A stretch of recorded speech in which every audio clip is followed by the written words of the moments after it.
नमस्कार सभी को। आज हम यूजीसी नेट के पाठ्यक्रम में शामिल नागार्जुन की कविता बादल को घिरते देखा है पढ़ेंगे व उसकी व्याख्या करेंगे। कवि नागार्जुन यायावर व फक्कड़ प्रवृत्ति के थे और उन्होंने पर्याप्त मात्रा में देशाटन भी किया हुआ था।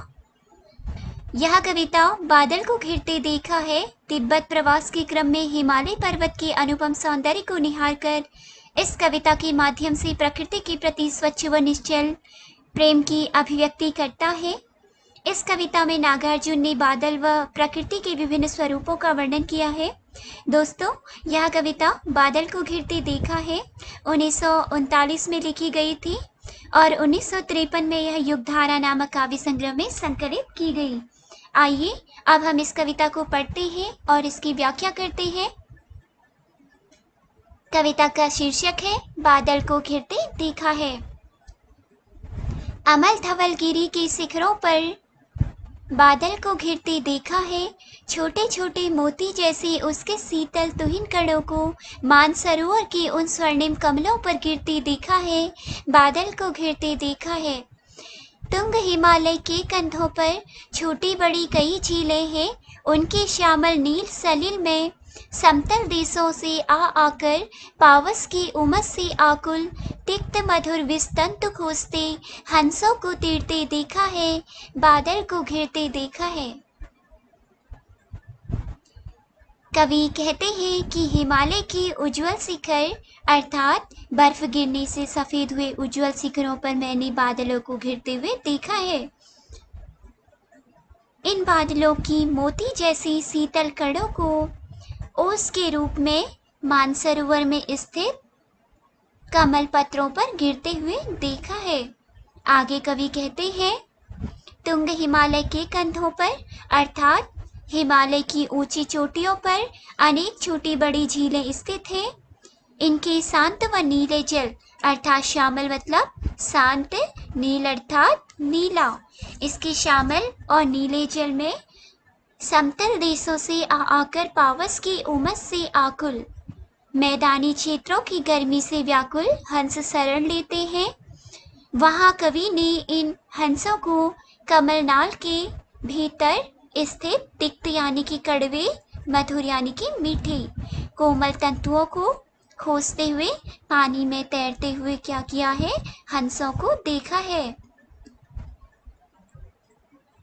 इन पंक्तियों में विशेष यही है कि इसमें बादल का मानवीकरण किया गया है। छोटे छोटे में पुनरुक्ति प्रकाश अलंकार का प्रयोग है। इसके अतिरिक्त कई स्थानों पर अनुप्रास की छटा दिखलाई पड़ती है। ऋतु वसंत का सुप्रभात था, मंद मंद था अनिल बह रहा, बालारूढ़ की मृदु किरणें थी, अगल बगल स्वर्णाभ शिखर थे, एक दूसरे से विरहित हो अलग अलग रहकर ही जिनको सारी रात बितानी होती, निशा काल से चिर अभिशापित बेबस उस चकवा चकई का बंद हुआ क्रंदन, फिर उनमें उस महान सरवर के तीरे सैवालों की हरी दरी पर प्रणय कलह छिड़ते देखा है। बादल को घिरते देखा है। 7 सहस्त्र फुट ऊंचाई पर दुर्गम बर्फानी घाटी में अलख नाभि से उठने वाले नीच के ही उन्मादक परिमल के पीछे धावित होकर तरल तरुण कस्तूरी मृग को अपने पर चिढ़ते देखा है। बादल को घिरते देखा है। कवि कहते हैं कि वसंत ऋतु के सुप्रभात में मंद मंद अनिल बह रहा अर्थात मंद मंद हवा चल रही थी और बालारूढ़ अर्थात सूर्य की किरणें चारों ओर अपनी आभा बिखेर रही थी, जिसके आसपास अगल बगल स्वर्णाभ शिखर थे, जिसके आसपास जो व्याप्त शिखर थे वह स्वर्णिम प्रतीत हो रहे थे। एक दूसरे के वियोग से व्याकुल रात्रि में न मिल पाने के अभिशाप के कारण जो चकवा चकवी क्रंदन कर रहे थे, सुप्रभात होने के कारण उनका यह क्रंदन बंद हो चुका था, अर्थात वे रात्रि के वियोग के पश्चात पुनर्मिलन से अत्यंत खुश थे।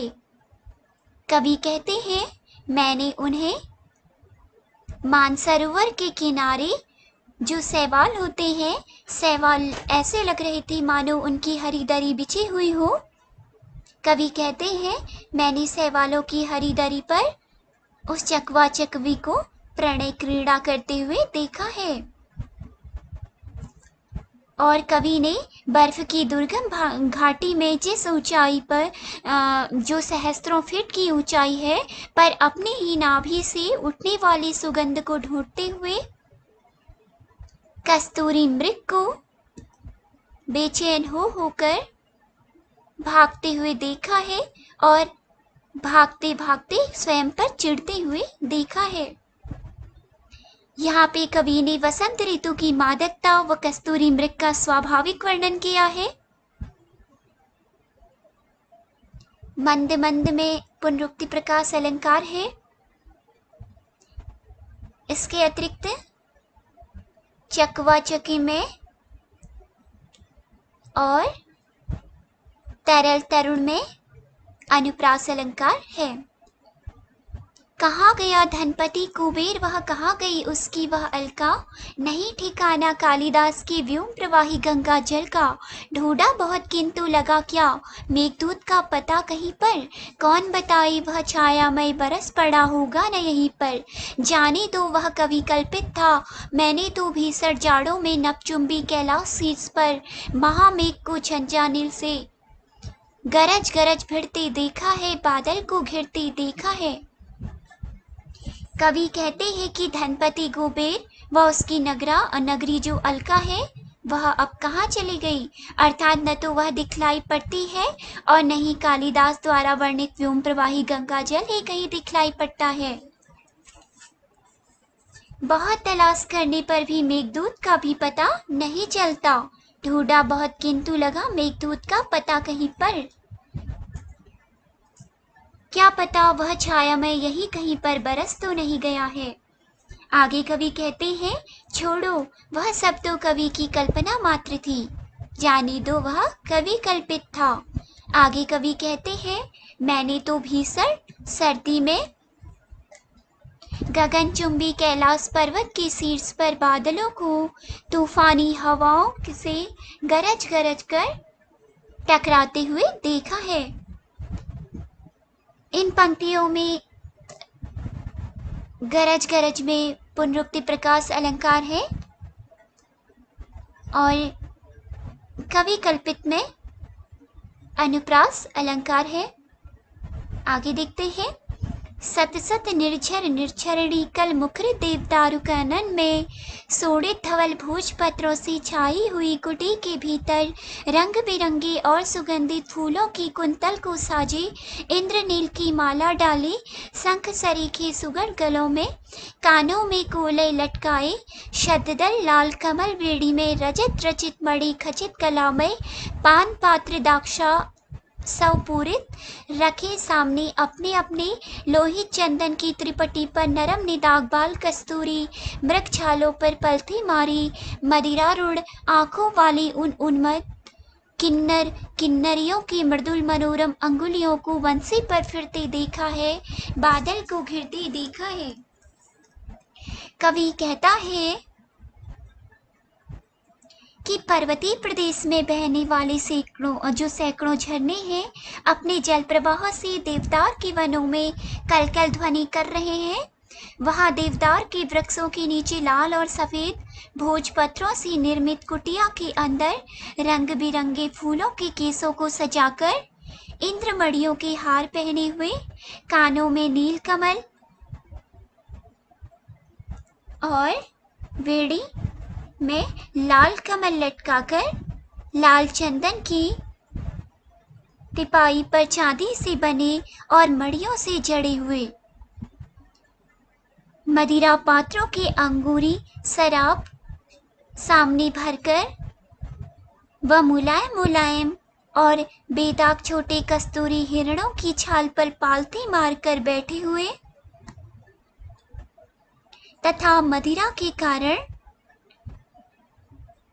हुए लाल लाल नेत्रों में मस्त किन्नर और किन्नरियों पर अपनी कोमल जो उनकी किन्नर और किन्नरियों की बांसुरी पर अपनी कोमल व मनोहर अंगुलियों को उन्होंने फेरते हुए देखा है।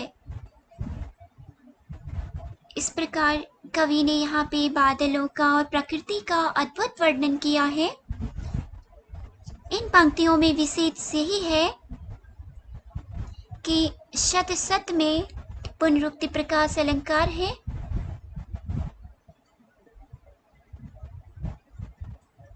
निर्झर निर्झरणी में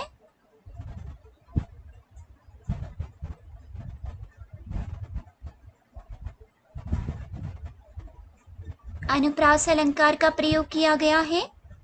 शंख सरीखे सुघड़ गलों में अनुप्रास अलंकार की उपमा अलंकार की छटा है।